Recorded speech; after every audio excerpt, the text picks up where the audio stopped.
आज सुबह की बड़ी खबर, एंटी पेपर लीक बिल को संसद के दोनों सदनों ने पास कर दिया है। लोकसभा के बाद अब राज्यसभा से मंजूरी मिलने के बाद बिल राष्ट्रपति को भेजा जाएगा।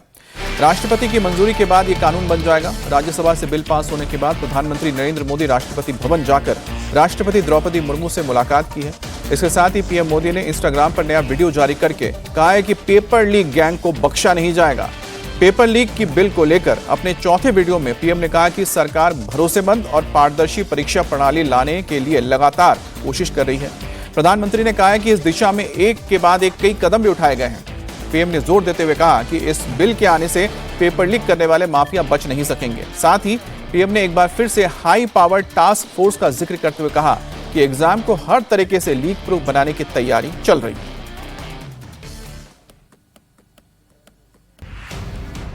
पेपर लीक ये कोई मामूली विषय नहीं है।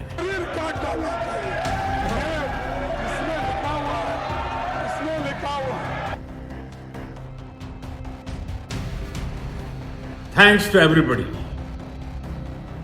ये आपका प्यार बना रहेगा। पेपर लीक माफिया अब मिट्टी में मिल जाएगा।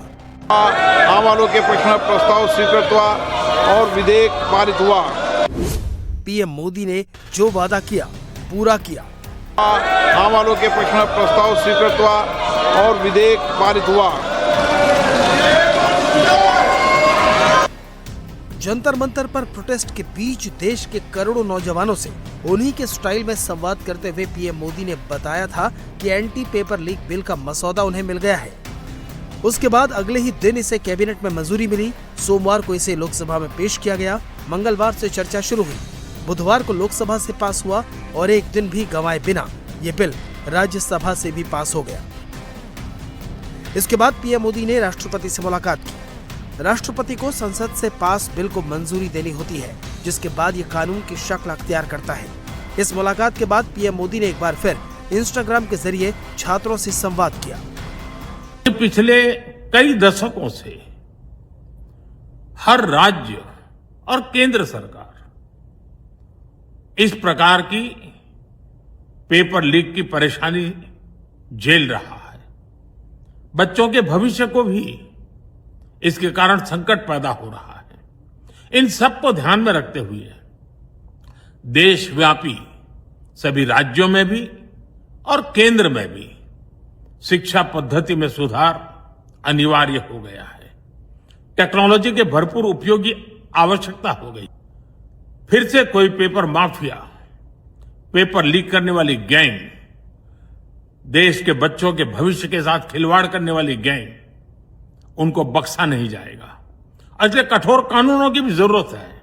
और जैसा मैंने आपको वादा किया था, गत 2 दिन संसद के दोनों सदनों ने, अधिकतम माननीय सांसदों ने विस्तार पूर्वक उससे चर्चा की है और आज दोनों सदनों ने इस कठोर कानूनों वाले, प्रावधानों वाले इस बिल को पास कर दिया है।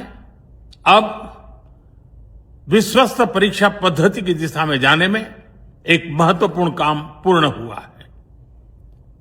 काम आगे भी चलता रहेगा। हम ऐसी परिस्थितियों को लंबे समय तक नहीं चलने देंगे। प्रधानमंत्री मोदी ने हर प्लेटफॉर्म पर इसकी चर्चा की है और जब एक बार देश से वादा किया तो पीएम ने पीछे मुड़कर नहीं देखा। जंतर मंतर से लेकर देश के दूसरे हिस्सों में प्रदर्शन कर रहे छात्रों की पीड़ा को समझा, देश की आवाज को अंजाम तक पहुंचाया और जिस स्पीड से ये काम हुआ उसे देखकर हर कोई दंग है। राष्ट्रपति भवन से मंजूरी मिलने के बाद सरकार इसका गैजेट नोटिफिकेशन जारी करेगी, जिसके बाद ये कानून लागू हो जाएगा। पीएम मोदी ने पहले ही दिन वादा किया था कि पेपर लीक माफिया को मिट्टी में मिला दिया जाएगा। उसके बाद पीएम ने राउंड द क्लॉक काम किया, चारों तरफ से घेराबंदी की। वादा करने के कुछ ही घंटों के अंदर टास्क फोर्स बनाई। उससे पहले कैबिनेट ने बिल पास किया। 3 दिन के अंदर संसद ने इसे मंजूरी दी और अब ये बिल कानून बनने के लिए तैयार है। संसद में इस बिल को पास करवाना आसान नहीं था। पहले दिन चर्चा नहीं हो पाई। दूसरे दिन राहुल गांधी बिल पर बोलने के लिए खड़े हुए, लेकिन बिल के प्रावधानों पर एक लाइन नहीं बोली। बड़ा हंगामा खड़ा किया। राज्यसभा में भी चर्चा के दौरान जमकर बहस हुई। आखिरकार सरकार ने अपना संकल्प सिद्ध किया और बिल पास हो गया। इसको कैसा रोकना। राहुल गांधी जी भारत जोड़ो न्याय यात्रा में लगातार पेपर लीक और युवाओं के भविष्य का मुद्दा उठा रहे थे। आप ये करते तो क्रेडिट नहीं मिलता था उस वक्त, इसीलिए आप उसको छोड़ दिए।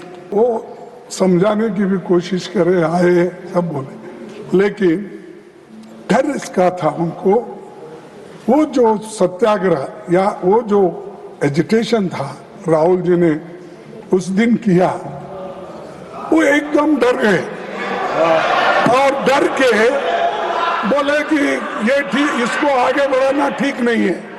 तब उन्होंने ये तय किया कि प्रधान को हटाया जाए। आज मैं पूछना चाहता हूं, विपक्ष की सरकारों में जहां पेपर लीक हुए हैं, क्या वही मानदंड होगा जो हमारी सरकार के लिए है? पंजाब हो, झारखंड हो या कर्नाटक हो, क्या एक मंत्री के लिए एक रूल रहेगा या हर मंत्री के लिए अलग अलग रूल रहेगा?